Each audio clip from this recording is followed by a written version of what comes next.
আসসালামু আলাইকুম। আশা করি সকলেই ভালো রয়েছেন। আজকে প্রশিক্ষণ বিষয়ে আলোচনা করব। বিষয়টি অতীব গুরুত্বপূর্ণ, কেননা অনেকেই প্রশিক্ষণ নিতে চান। কোথায় কিভাবে প্রশিক্ষণ পাবেন, আবার অনেকেই জানতে চেয়েছেন আমি প্রশিক্ষণ প্রাইভেটলি করাই কিনা, সেই বিষয়ে আজকে বিস্তারিত আলোচনা করব। আপনারা ধৈর্য সহকারে পুরো ভিডিওটি দেখতে থাকুন। সাধারণত খামারিদের যে প্রশিক্ষণ, সে প্রশিক্ষণ বিভিন্নভাবে দেওয়া হয়। যুব উন্নয়ন অফিস থেকে সাধারণত যুবদের প্রশিক্ষণ দেওয়া হয়। যুব উন্নয়ন অফিস থেকে উপজেলায় বরাবর আবেদন করতে হবে। সেক্ষেত্রে 1 মাস মেয়াদি প্রশিক্ষণ রয়েছে, 6 মাস মেয়াদি প্রশিক্ষণ রয়েছে এবং 7 দিন মেয়াদি প্রশিক্ষণ রয়েছে। তবে উপজেলা লেভেল থেকে 7 দিন মেয়াদি প্রশিক্ষণ দেওয়া হয়। তাছাড়া জেলা লেভেল থেকে 1 মাস মেয়াদি প্রশিক্ষণ রয়েছে এবং বিভিন্ন মেয়াদের প্রশিক্ষণ বিভিন্ন সময়ে সার্কুলার দিয়ে থাকে। সাধারণত সার্কুলারের মাধ্যমে ভাইবা নেওয়ার মাধ্যমে দরখাস্ত নেওয়ার মাধ্যমে প্রার্থী বাছাই করা হয় কারা প্রশিক্ষণ নেবে। সেক্ষেত্রে বয়স হতে হবে 18 থেকে 35 বছর পর্যন্ত এবং এসএসসি পাস হতে হবে এবং ন্যূনতম শিক্ষাগত যোগ্যতা, এবং পাশাপাশি তার আইডি কার্ডের ছবি এবং তার যে সত্যায়িত পাসপোর্ট সাইজের ছবি সেগুলো লাগবে এবং কাগজপত্র অবশ্যই সত্যায়িত হতে হবে এবং সেগুলো জমা দিতে হবে। সাধারণত জেলা লেভেলেও জমা দেওয়া যায়, উপজেলা লেভেলেও জমা দেওয়া যায়। তবে জেলা অফিস থেকে সার্কুলার হলে জেলায় জমা দিতে হবে, উপজেলা থেকে সার্কুলার হলে উপজেলায় জমা দিতে হবে। তো উপজেলা যুব উন্নয়ন অফিস থেকে প্রশিক্ষণ হয়। তাছাড়া উপজেলা প্রাণী সম্পদ দপ্তর ও ভেটেরিনারি হাসপাতাল থেকে প্রশিক্ষণ দেওয়া হয়। সেই ক্ষেত্রে সাধারণত সুফলভোগীদের প্রশিক্ষণ দেওয়া হয়। সাধারণত উপজেলা প্রাণী সম্পদ অফিস থেকে 1 থেকে 2 দিন প্রশিক্ষণ, এর বেশি দেওয়া হয় না। কারণ সাধারণত দেখা যায় যে যারা সুফলভোগী, বিভিন্ন প্রজেক্টের সুফলভোগী, আগে থেকে নাম যাদের সিলেক্ট করা, হয়তো প্রজেক্টের শুরুতে সেই নামগুলো নেওয়া হয় ইউনিয়ন পর্যায়ে আমাদের যে প্রতিনিধি রয়েছে সেই প্রতিনিধির মাধ্যমে, এবং সেই নামগুলো দেওয়া যা প্রকল্পে যারা সুফলভোগী তাদেরকেই কেবল প্রশিক্ষণ দেওয়া হয়। তাছাড়া বিভিন্ন বিষয়ে আলাদা আলাদা প্রশিক্ষণ মাঝে মাঝে দেওয়া হয়, সেটা বরাদ্দ সাপেক্ষে। সেক্ষেত্রে নিয়মিত যদি যোগাযোগ রাখেন তাহলে, বা ইউনিয়ন পর্যায়ের প্রতিনিধি অথবা অফিসের যে বিভিন্ন ধরনের প্রতিনিধি রয়েছেন তাদের সাথে যদি আপনারা যোগাযোগ রাখেন, সেক্ষেত্রে আপনার প্রশিক্ষণ কোনো না কোনো সময় বরাদ্দ প্রদান সাপেক্ষে আপনারা পেয়ে যাবেন। তাছাড়া আরডিও, পল্লী উন্নয়ন অফিস, সমবায় অফিস বিভিন্ন সময় খামারিদের প্রশিক্ষণ দিয়ে থাকে। তাছাড়া বিভিন্ন ধরনের এনজিও খামারিদের প্রশিক্ষণ দিয়ে থাকে। তাছাড়া বিভিন্ন ধরনের ইনস্টিটিউট প্রশিক্ষণ দিয়ে থাকে, যেমন সাধারণত রয়েছে গাজীপুর রয়েছে এবং পাশাপাশি সাভারে রয়েছে, তারা বিভিন্ন ধরনের প্রশিক্ষণ দিয়ে থাকে। তো এই প্রশিক্ষণগুলো আপনারা নিতে পারবেন। সেখানে হয়তো প্রশিক্ষণ যারা নেয় উপজেলা প্রাণী সম্পদ কর্মকর্তা, ভেটেরিনারি সার্জন, অর্থাৎ আমরাই ক্লাস নিয়ে থাকি। আমরা ক্লাস সেখানে নিয়ে থাকি, বিভিন্ন এনজিওর ক্লাস আমরা নিয়ে থাকি। তো এই প্রশিক্ষণগুলোতে সাধারণত বিভিন্ন বিষয়ে থিওরিটিক্যালি তারা আপনাদেরকে শেখাবে, জানাবে।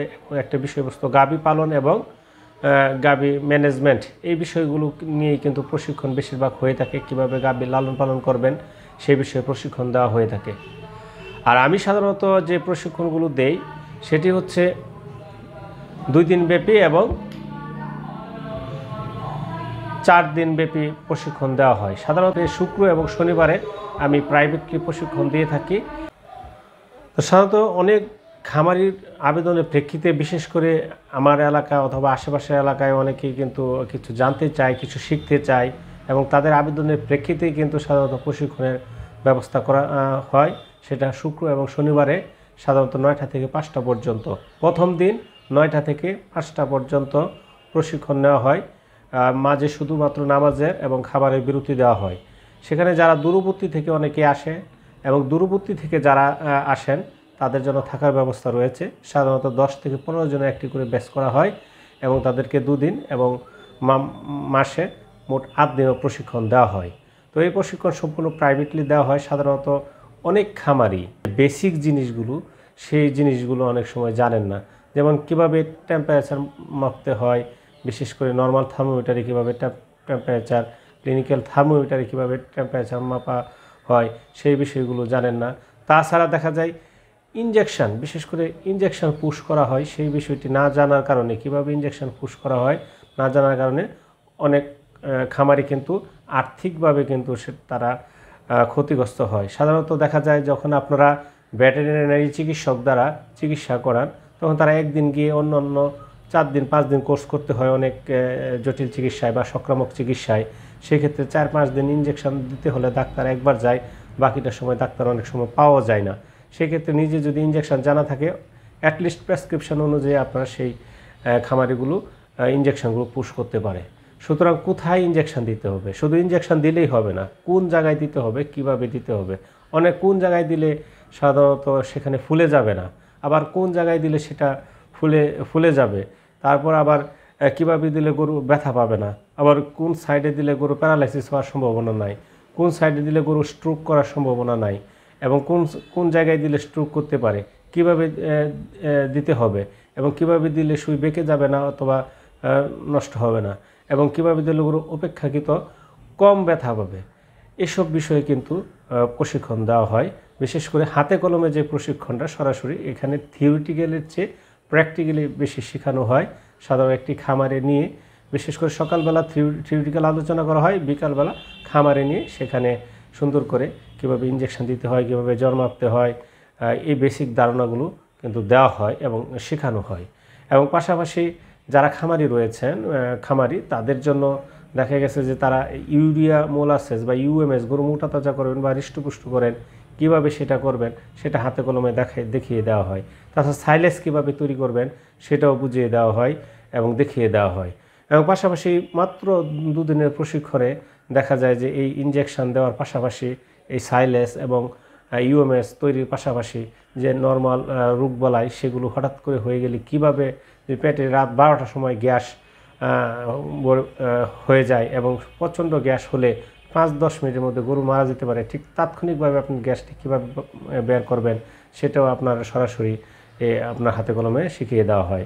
তাছাড়া দেখা যায় যে ব্রেন অনেকে শিরায় কিন্তু ইনজেকশন দিতে পারেন না, এবং শিরায় ইনজেকশন দিতে হবে, অনেকে স্যালাইন দিতে পারেন না। স্যালাইন কিন্তু একটি খুব গুরুত্বপূর্ণ একটি বিষয়, কারণ সময় মতো যদি স্যালাইন না দিতে পারেন অনেক সময় অনেক গরু কিন্তু মারা যায়। বিশেষ করে এই গরমের সময় দেখা যায় যে অনেক সময় স্যালাইন বা ইলেকট্রোলাইটসের ঘাটতি পড়ে, পাতলা পায়খানা করলে অনেক সময় ইলেকট্রোলাইটসের ঘাটতি পড়ে, ফুড পয়জনিং হলে ইলেকট্রোলাইটসের ঘাটতি পড়ে, তখন কিন্তু স্যালাইন দিতে হয়।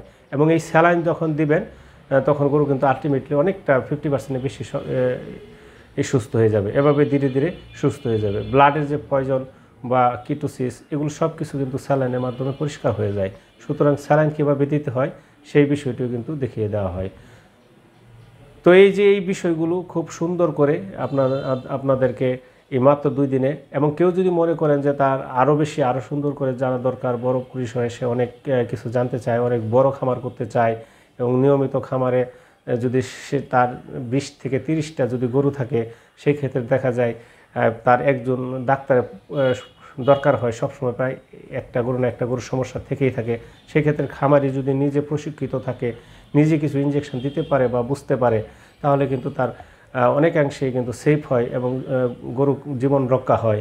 কারণ অনেক সময় বিশেষ করে দুর্যোগকালীন সময়ে অথবা গভীর রাতে ডাক্তার পাওয়া যায় না বা ডাক্তার আসতে হয়তো দেরি করতে পারে, সেক্ষেত্রে গরুটি মারাও যেতে পারে। ঠিক কোন সময় কী ইনজেকশন দিতে হবে, কিভাবে কি ব্যবস্থা নিতে হবে, শরীরের তাপমাত্রা কমে গেলে কী করতে হবে, শরীরের তাপমাত্রা হঠাৎ করে বেড়ে গেলে কী করতে হবে, হঠাৎ করে পেট ফেঁপে গেলে কী করতে হবে, হঠাৎ করে পাতলা পায়খানা হলে কী করতে হবে।